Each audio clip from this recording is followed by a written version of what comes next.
Welcome to episode 15 of the Perspective Shift podcast. In today's episode, we will be discussing and talking about a subject that's been getting a lot of fame and attention in today's society, especially on the internet and on social media. It's none the less than trauma and the role it got in our life. And then from there on, we're going to go into the correlation between trauma and our perception, which is based upon our resilience, our experience, and our threshold to pain, which in return shapes our perception of our experience in life and how much we are attached and how much we value what's going on around us, to us, or how we are dealing with circumstances. Hope you enjoyed this episode, and let's get right into it.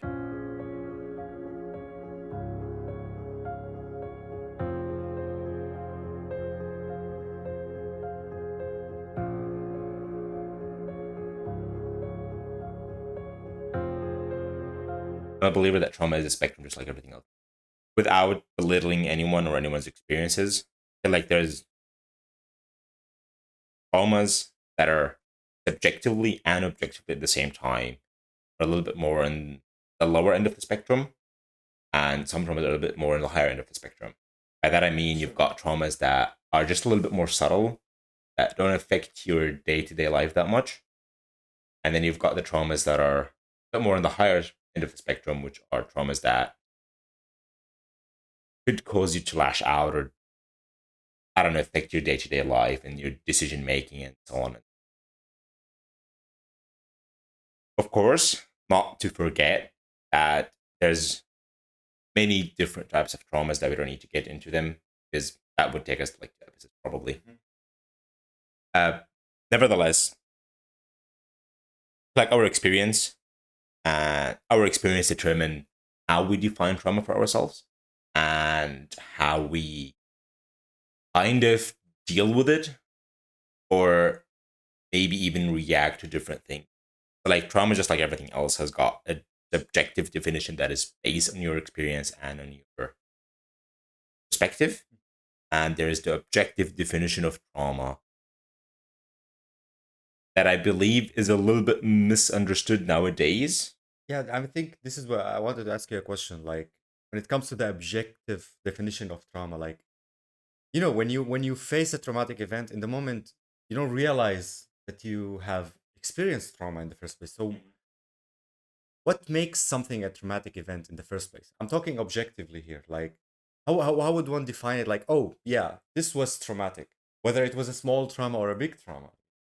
Objectively, I look at trauma. Trauma is simply an event that took place in your past, or that is taking place right now, of course, that you have huge emotional attachment to it. Not necessarily huge, but you've got an emotional attachment to the event itself. And there was a reaction, whether a reaction that happened, that took place, or a reaction that got suppressed by you. And then that's what I would define as a trauma in an objective way. Okay, so basically, it had a small or big reaction that Either took place or change the trajectory of your life in some way. exactly. Yeah. So, of course, like since trauma is a bigger topic, and if you're gonna get into all the details, it's gonna be a huge, long episode and a long talk. That I'm trying to avoid that and keep it in a little bit more simple way. So that's why, like, I usually just attach trauma to emotions or an emotional event or something that I say to you. Like we can go into all the details, but we can split it that way. We can just spare ourselves that, and the way you reacted to it or the way that you wanted to react to it but couldn't. But at the same time, that's I guess where the misunderstanding happened, and then people define everything that got an emotional attachment to it as traumatic experience. Yeah. But I feel like the difference here is like how much or how attached are you to the event or to whatever got said or happened to you. Okay. Because that's where the difference between, okay, like this is just an emotional event that happened in my past, or this actually happened and I'm really attached to this event, and I'm kind of like traumatized by the way that it happened, the way that it took place, and the way that I reacted to it, or the way that my reaction to it got suppressed. But do you think this external event that happened has to be objectively negative for us to be traumatized from it? Or maybe it is something that we could say it is neutral, but our reaction to it was negative. Objectively, it think- doesn't have to be negative. I'm not so sure about I that. don't believe that, because you can look at it like, because that's where the difference happens. That's where our perspective and our experience come into play. we can have something that's neutral, a neutral event, nothing negative about it, or a neutral statement that happened. But due to our experience and our perspective, we define it as a negative We experience. perceive it negatively. Exactly, which makes it subjectively negative, but objectively it's a neutral event. Yeah, okay. And then our reaction is based on our perspective of the matter that happened, which is negative. So we react in a more negative way. Yeah, sure. You know what I mean? Yeah. But no, like from an objective perspective, it's still all neutral. Even our reaction in under normal circumstances, we would have a normal, neutral, or maybe even a positive reaction. But due to our perspective, we have negative reaction to it. I think I agree with you, but only when it comes to the lower end of the spectrum of trauma. I think the Yeah, bigger traumas, the ones that are really, let's say an example like I don't know, someone killed your family in front of your eyes, or that's a yeah. bit extreme, but like this is just Now we're a going on the very extreme negative. end. This is a very negative traumatic event. You can't see it in a positive way. You can't see it in a neutral way. This is an extreme external event that is extremely negative. So it's your reaction will be is that the reaction will be is that you will be extremely traumatized for it for the rest of your life. You know what I mean? So this is a big event, but maybe the smaller ones, the smaller traumas that sometimes they're not very obvious. Even bigger one. You can take. Okay, so take this as an example. Somebody called you, and you could not pick up, or you did not pick up, whatever the reason, and that person either ended up dying afterwards, or getting killed, or suicide, kill themselves, whatever you want to. The event itself, him calling you, is kind of, I look at it, that's a neutral event. Sure. Because it's just a phone call. Yeah. You know, just like every phone call, whether we take it for granted or not. But our internal, or the way we could possibly internalize that, is that they called us asking for help and we ignored them, and then this is why they did. And then now we're gonna take the blame of that and put it on yourself. You know what I mean? So you would put that as trauma. You would consider that a trauma. Oh, 100%. I don't think people can get over something like this that easily, because it's an external event that happened. There was an emotional attachment to it, and then that's gonna redirect your path in life. Like, okay, every phone call I'm gonna get from now on, I'm gonna pick that up, regardless of what happens. Now it makes sense. Because look at it like this: like, just put yourself in that position that someone that you love and care about called you, and for whatever the reason is, you didn't pick up, and then a few hours later, you get another phone call from somebody else. You pick up the phone call, and they go like, "This person called." Your first reaction is gonna be like, "Oh fuck, maybe I should have picked up. Maybe they wanted to say something. Maybe I could have helped them. Maybe I could have." So you start to blame yourself. Exactly. But the event itself is neutral from an objective. Yeah, I guess that's why it can be very subjective. And like I remember we had a conversation a while back where we were talking about leaving our country after the war, and when you were on a lifeboat going to Europe, and you were telling me how, I mean, we both agree that it is something that is very traumatic, but in that moment for you, it didn't feel as traumatizing as people suggest it is. Okay, now this is probably gonna piss a lot of people. As usual. Why do I feel like I say this every episode? You do. Why do I say this every episode? Oh god. Okay, so this is based on my experience. All right. In the war, when we were still in Syria and the war was going on, the event that were taking place on a daily basis were the norm for me. That means that that was my daily life. So I didn't experience that as a traumatic experience. Okay, sure, it's 100% traumatic experience. Being in a war and experiencing everything is a trauma. Like, you can't disagree or argue with that.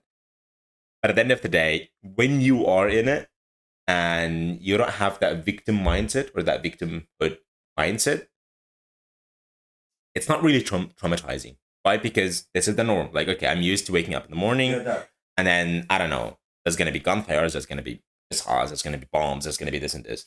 That's the norm for you. Same shit, different day. Exactly. And just like the norm for people in safer countries is that they wake up in the morning, they go to work, they come back home, they do household or whatever. But this is why trauma can be vague.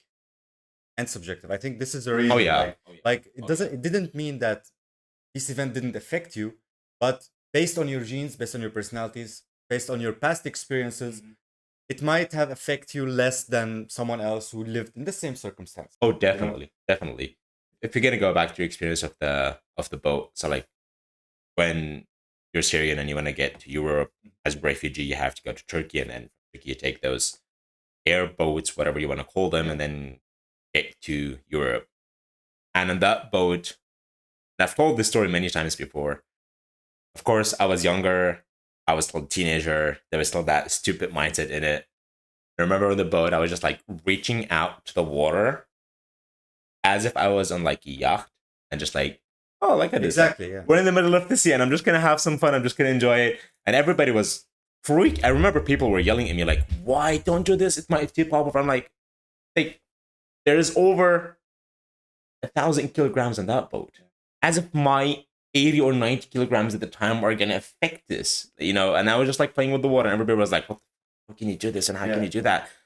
And a lot of people take that as a traumatic experience. Of course, I guess one of the reasons as well is the information that we get from external sources. So when you go on social media at that time, you've heard many stories of people dying or sinking, or I don't know what was happening to them in these same circumstances.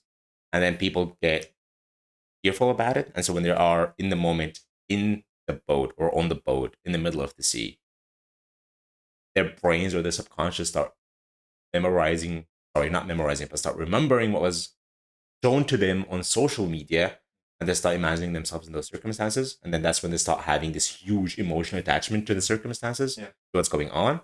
And then when the event is over, the emotions that's related to the event is still kind of there, and gets kind of ingrained into you. Yeah.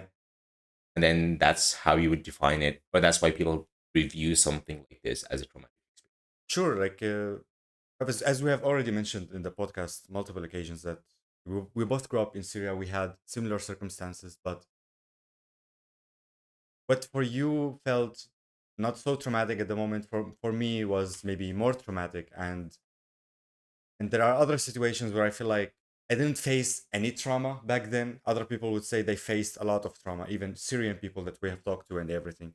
So I think this is proof that it's really about sensitivity. Some people are more sensitive than others. So the same event could be very traumatizing to you and less traumatizing to someone else. But in general, I feel like trauma is, the more traumatic events that you face, they're like things that are stacking in your brain that are blocking you from thinking clearly. So when you're a child, you're a happy child. You like to do things. You're having fun the whole time, and then this trauma start to happen. Small traumas, big traumas. They keep stacking and stacking, and that's where your brain gets really blocked, and you go on a life trajectory that is dictated by these traumatic events. So Mm-hmm. so when people say I am healing from my trauma, it's basically you're looking back at these traumatic events and memories and trying to change your perspective on them, how you perceive them, and trying to see some positive in the negative. And we go back to the same thing, the subjectivity in trauma and how we perceive them. And that's how we say we are healing and we are growing. So how do you think trauma in general make us grow? Because I personally think that trauma is very important. It's not that I say we should always seek trauma wherever we're going. I want to seek traumatic events. No, but if you face the traumatic events, you can take the opportunity to find growth in it, which Mm-hmm. is not For sure. something easy. For sure. So, how do you think it actually makes us grow? I don't know who I've heard this. I've heard this example many times so far, and I don't remember whom I've heard it from. But the difference between the cows and the bulls: when there's a storm, the cows usually tend to run from the storm, and the bulls tend to run toward the storm. And so, in that way, if you want to look at it like this, when the cow is running away and the storm is just going behind it, at some point it's going to get tired and then it's going to catch up to it. And then when it's tired, with the storm catching up to it, there's not much you can do. It's just standing in your place and you're dealing with everything that's going on. But when you go through it, you learn how to work. It's like you're learning how to get through it faster, and you're growing your threshold, your resilience, Absolutely. Yeah. and you're learning how to deal with things. So it's I look at it, it's the same for trauma as well.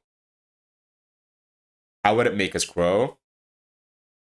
It would take you back to how things were back then, and it would kind of teach you who you were before these traumatic experiences. And then that's going to lead you, of course, to learning how to know who you were back then more, and to have a deeper understanding of why you do things the way you do them. And maybe it could give you hints to how to change trajectories in life. Would it give you that kind of hints? I don't know. Really not that sure about it. But I know that it would give you a lot of hints about who you are, why you are the way you are, and why you deal with things the way that you deal with them. And like I said, it might give you also a hint about what you want to do in your life, Mm. and then how you can change the trajectory of the path that you're on right now. I do agree with you, but I think there's also something else that trauma is basically um, it's like a little glimpse on what reality really is. You know, when you're a child, your parents are taking care of you and you are in comfort and you think everything is perfect, everything is happiness and everything is good. And then slowly you start to see glimpses of reality.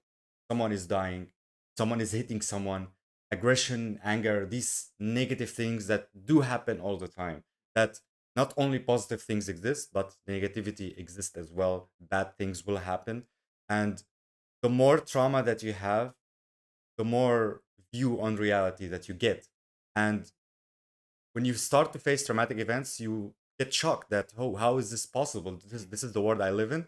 But then when you change your perception on this and you accept the reality, that's when you're basically healing and you become more and more resilient and more accepting of the world. And you go to the other side a much stronger person.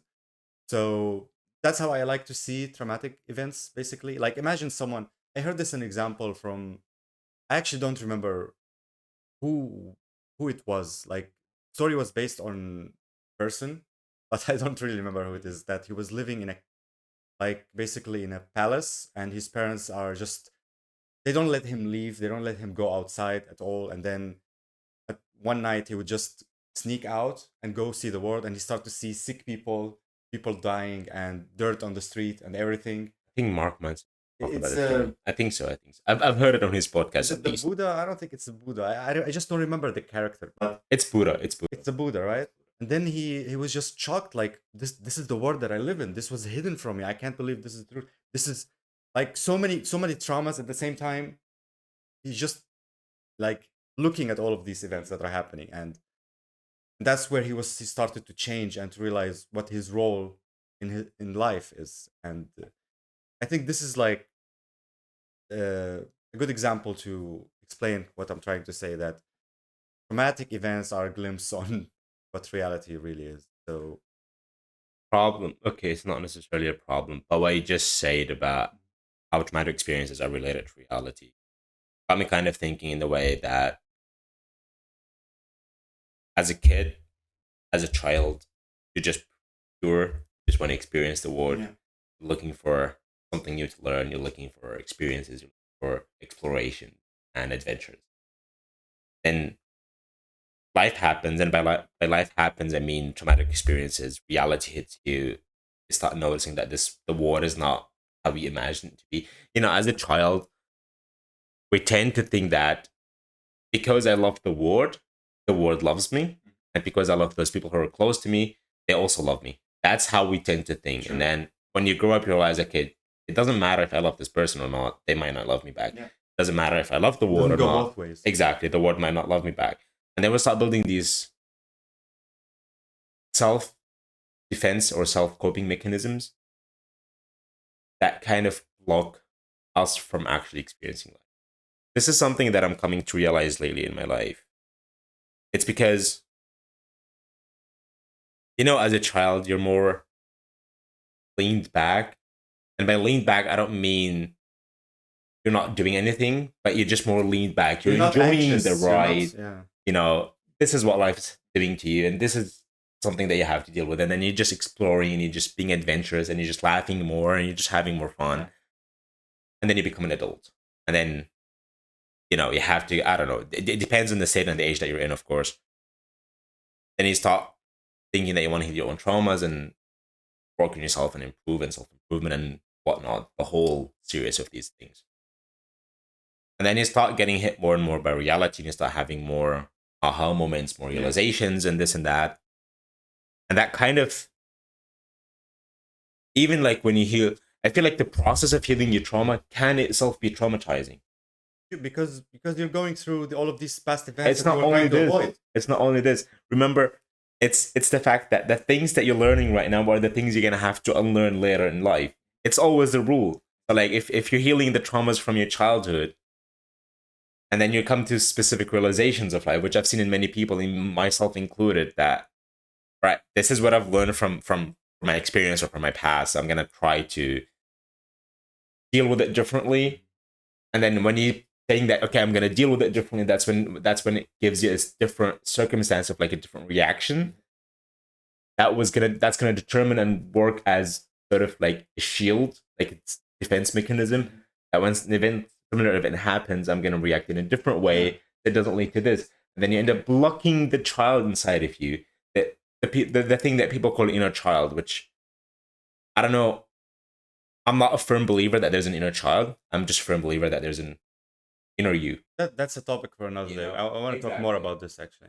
Well, there's an inner you that want to go out and experience the world and live and this and this. But because of our experiences and the way that we decide to deal with our experiences and heal our traumas, we start building these many shields that whenever an event like this happens, this is what I'm going to react, instead of being like, being more open to life, being more forgiving, being more optimistic, maybe more adventurous. I like to see it in a different way as well, that the world is very chaotic, and when we face something traumatic, something really bad happens, that's when we build the shields and the self-defense mechanisms, because we're basically trying to control our experience. Definitely. We can't accept all of these random things that are happening, bad and good, all of it. We just can't control it. So we try to have some kind of control. And when you heal from your trauma, when you see them in a different perspective, that, oh, bad shit can happen, this happened to me, but it's okay, I can move on. You're basically accepting this chaotic nature of reality in some way or another, and you're letting go of control. I see it in a different example. How even I'm just going to interrupt you there for a quick second. Sorry for that. But even accepting reality is sort of a controlling mechanism. No way. And I'm not so sure about that. Because when you're accepting reality, it's not that you're giving up your control, but you're using that acceptance as a control.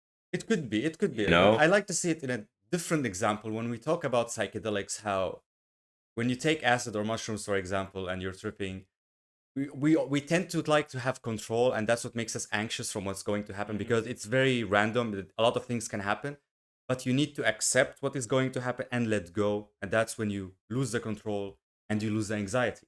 So I like to see it in the same way about life and reality. You need to let go. You need to exactly letting things. go. Letting go is a better word. Exactly. I was gonna say I would like to differentiate between letting go and acceptance. Because like I said, acceptance in its own way, it's kind of a controlling, a passive semi-controlling mechanism. It's like forced positivity. Exactly. Yeah. But letting go is just like, fuck it. Life is happening. Yeah. So basically healing is letting go. You're letting go of these bad memories. Exactly. You need to let go. No matter what kind of fucked up shit happened in your childhood, you can't change it. It happened. You had bad luck. Whatever it is. How do you move on? Are you going to keep holding these memories, trying to control your life, blocking people away, blocking everything external? Or are you going to let go and open yourself up, I guess? I think there's one more thing that we have to mention, that there's a lot of hidden traumas in everyone. There's traumas that you could literally have a traumatic experience as a child from a very young age, and it could first show up when you're like in your mid 40s. Like the most important thing, which I guess even if like I know that even the fact that I'm saying this right now, when I'm at that age and when some hidden traumas in me come out, I'm not going to be even aware of the fact that I said this before. But I think the important thing when that happens is that you just realize that there's always more traumas to deal with. There's always more experience to handle. There's There's always always something. there's always something. It's a journey. Your healing journey. I think it goes your whole life. You know. The importance is that you look at life as a journey. This is what I like to do instead of look at yourself as if you were a project, sort of, you know, like I've got these Yeah. issues and these traumas and this stuff, and I've got to work on all of them. And then, like I said, that itself is actually a traumatic experience.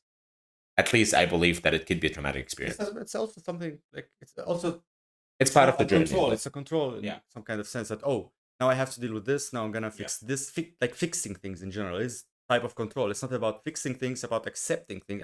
Okay, about letting go of things. It's a perfect term for it. So like I've only realized that recently. Like I've always been trying to fix. Oh, I want to fix my negative emotions. I want to fix my anger. I want to fix all the bad things that I don't like about myself. But it's not about fixing. It's about understanding and letting go and just changing your perspective on whatever thing that is dwelling on your mind. So I feel like a little bit of control, a little bit of fixing is always good, depends. but in moderation. Like just like everything else, I feel like if you are trying to fix, and you need to build the foundation, and you cannot build the foundation by letting go. That's what I believe it. But you also can't become joyful and happy by fixing things. I don't think it's a solution. Yeah, either. that's why I said fixing is necessarily at the start and to a certain degree. So you have the foundation of, like, for example, fixing the bad habits of, I don't know, fixing your addictions, fixing the phone usage, fixing the way you think, fixing your perspective. Those are going to build the foundation. So when things start happening in the future and you decide and you let go of things, you can experience things in the matter that you've wanted, which you implemented while you were fixing something. But I think this is the key, is that when I start building good habits, and I was just in the mindset of fixing, and I thought when I have all of these set, I will be a happy person. But then I've reached the other end. I have built all of these good habits. I built all of these good habits. I do feel better. I am more motivated and confident in everything. But am I more happy? I don't think so. But when I started to realize that I need to let go of things and just change how I perceive certain traumas and everything, that's where I realized innerly I am becoming more joyful, slowly becoming more joyful. So yeah, fixing is necessary, as you said, to build foundation, to put yourself on a more positive trajectory, more ordered trajectory, so that maybe you have more brain space and just to think clearly about things. And because if your life is really chaotic and you don't have anything going for you, you probably won't have enough space and time to think about that. Even let go of things. Yeah. It's just going to be pure chaos that's just going to falling down on you. Exactly. You need some order in your mind to think clearly and to breathe. And if you're living in chaos, that's very difficult. That's very difficult. Definitely. That's what I was trying to. You just explained it a bit better than I did. Yeah. All right. I think that's it. Do you have anything else to say about the topic? If you have traumatic experience that is weighing down on you, remember that this is just life. And when we are traumatized and we're in denial of it, we usually tend to not talk to people about it and internalize it way too much, and it might be in a negative way.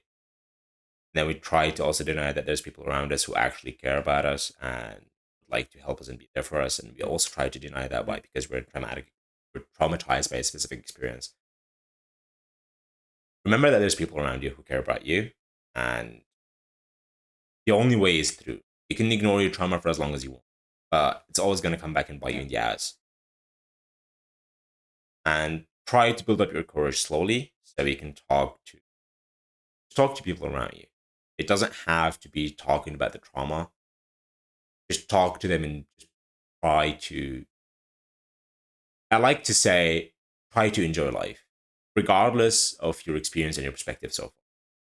Try to enjoy life. Get busy living life instead of being busy reliving your trauma and your experience. Yeah. I don't know. What about, do you have anything to add? I just agree with that. And so, yeah, that's it for this episode. If you've managed to reach the end, if you have anything to say about the show or the episode in general about trauma, let us know. And yeah, thank you for watching.